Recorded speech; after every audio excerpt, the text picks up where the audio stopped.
சோடி என்று வந்தவளே நூல் போடவையில் ஒளிஞ்சுக்கிட்டு நினைச்ச தாளம் போடணுமே.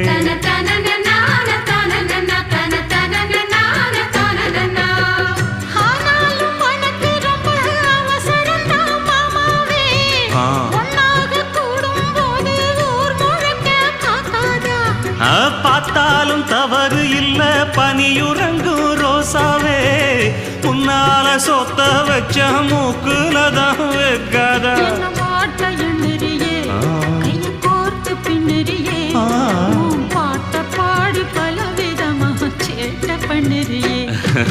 செங்குருவி செங்குருவி காலமட செங்குருவி சேல கட்டி மாமனுக்கு மாலையிட்ட செங்குருவி.